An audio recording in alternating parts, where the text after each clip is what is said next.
Alright, let's jump straight into today's explainer. We're unpacking a genuinely fascinating and honestly, deeply unsettling story from our source material today.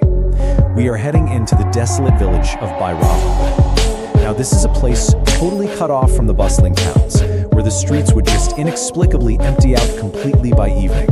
And the absolute dead center of all this paranoia?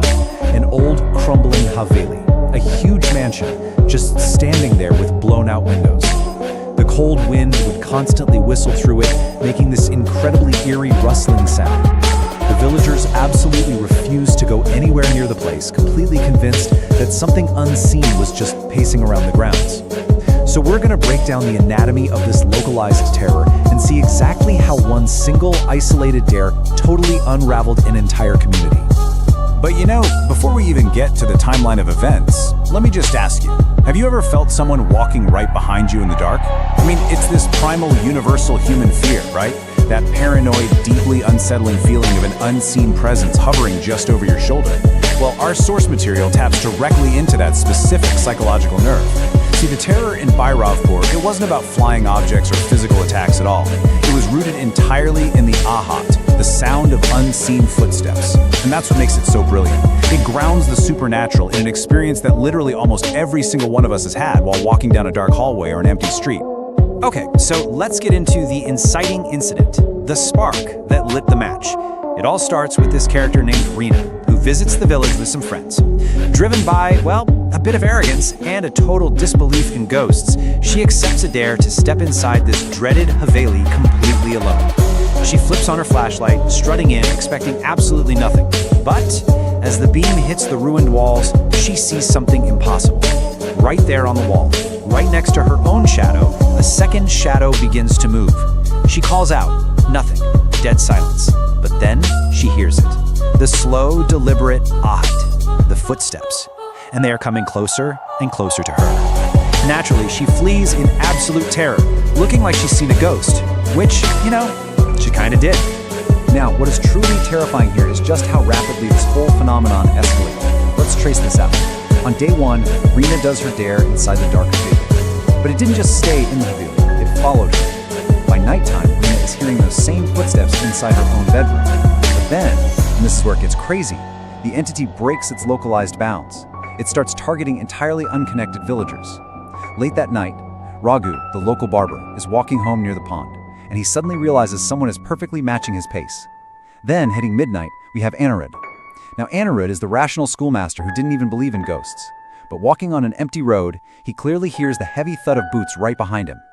This panic spread like wildfire, jumping from a single arrogant dare to a full-blown, village-wide epidemic in a matter of hours. And this brings us to the sheer adaptability of this terror. This thing didn't just have one party trick. It didn't use a one-size-fits-all approach at all. Look at Raghu, the barber. For him, it manifested as this terrifying white shadow with glowing, deep green eyes, literally telling him his time had come. But then look at Savita, another villager. She was just lighting her evening lamp by the holy tulsi plant, the wind blows it out, and boom, in the corner of her courtyard, she sees a woman in a black sari with unkempt hair whispering that someone is coming to take her. Then there's Amar, the bus driver. He's driving an empty bus at night, glances in his rearview mirror, and sees a blurry-faced man in white just sitting on the back seat, telling him to keep driving. The manifestations were wildly inconsistent, but they were perfectly, flawlessly tailored to maximize the terror of each specific victim. The crucial takeaway here is that this entity didn't actually need to lay a single finger on anyone to completely destroy their lives. The psychological toll was just devastating. Rina was drained of all her color, locking herself away in isolation. Raghu, terrified by those glowing green eyes, he literally lost his sanity. The villagers found him rambling, just repeating over and over, "The ahat will take me." Anirudh, our man of logic and reason, became way too terrified to even step out of his house after dark. And Amar was so traumatized by his spectral passenger that he completely abandoned his livelihood. He refused to ever drive his bus at night again. The entity literally weaponized their own psychological fear against them.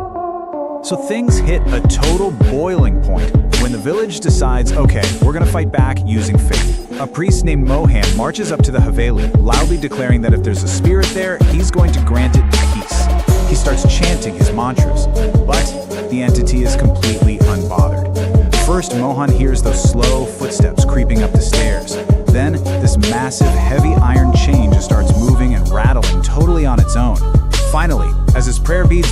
slip from his trembling hands, this horrifying warning slowly bleeds onto the wall in fresh blood. Ahat se bachna namumkin hai. It is impossible to escape the Ahat. Needless to say, Mohan fled for his life, declaring the place cursed by an unstoppable, unseen force. Now, this is where the narrative shifts dramatically. The sheer panic of the villagers finally reaches the authorities, and in walks DCP Arvind. Suddenly, we are looking at a total clash of worldviews here. On one side, you've got the villagers, totally consumed by superstition, avoiding the Havali and completely believing a demonic force has cursed them. On the other side, we have Arvind. He is a highly rational, logical police officer who practically laughs at ghost stories. He completely dismisses the village's panic as just blind faith and superstition. And to prove his point, he decides to run a totally grounded police investigation, marching straight into the ruined Havali alone at night, armed with absolutely nothing but a flashlight. But then, the man of logic faces the impossible. Arvind is standing there within the ruined, silent walls of the Haveli. Suddenly, the heavy sound of footsteps starts echoing on the stairs. He shines his flashlight, nothing's there. But then, out of the empty air, he distinctly feels an invisible hand place itself firmly on his shoulder. He spins around to find nothing but the wind. And right then, a voice whispers directly into his ear, "If you want to know the truth, go down to the basement." Yup, even the most rational, analytical mind in this entire story is forced to accept that there is a terrifying, hidden truth lurking right beneath their feet. Realizing they just can't live in this kind of fear anymore, Reena, Ankit, Anirudh, and DCP Arvind finally team up. At exactly midnight, they head back to the Haveli. And the source material paints an incredibly vivid, sensory picture of this descent into the dark. First, they head to the back and force open this old, rusted iron door that violently creaks open. Instantly, they are hit by this foul, suffocating stench and a blast of freezing cold air. They slowly walk down these damp, moss-covered stairs into absolute pitch darkness, their own heartbeats echoing in the silence. Finally, at the bottom, they find a broken stool and another bloody warning on the wall stating that whoever hears the curse will meet their end. And right there, in that freezing dark, the blurry white shadow finally manifests before them, and the whole mystery unravels. The entity? It's actually not some demonic monster. It's a tragic victim. She reveals herself as Lalita, the original owner of the Haveli. We learn her horrifying 100-year-old secret. A century ago, her very own husband, driven by sheer, blinding greed, buried her alive right there in that exact basement. For 100 years, her agonizing screams and the frantic footsteps of her struggling were trapped in the earth, echoing endlessly, manifesting as the Ahat that had been terrorizing everyone. But, as these things usually go, knowing the truth actually triggers the curse. The exact moment her story is fully told, the basement walls violently begin to shake, and dirt starts pouring down from the ceiling. The Ahat starts echoing from every possible direction, above, below, near, far. The group desperately scrambles to the surface, and it's here that DCP Arvind actually uses his police logic for a supernatural solution. He deduces that the only way to free her soul and, save themselves, is to destroy the physical remains. So they make the extreme decision to set the entire massive Haveli on fire. The flames completely consume the century of trauma, and the very next day, the village holds collective prayers, and for the first time in a very long time, BHAIRAVPUR sleeps peacefully through the night. So the story seems to have a clean, happy ending, right? The village is purified, the Haveli is burned, the curse is broken. Well, the source material leaves us with a brilliant, chilling twist. While the village totally believes the nightmare is over and they are resting easy, cut to Reena.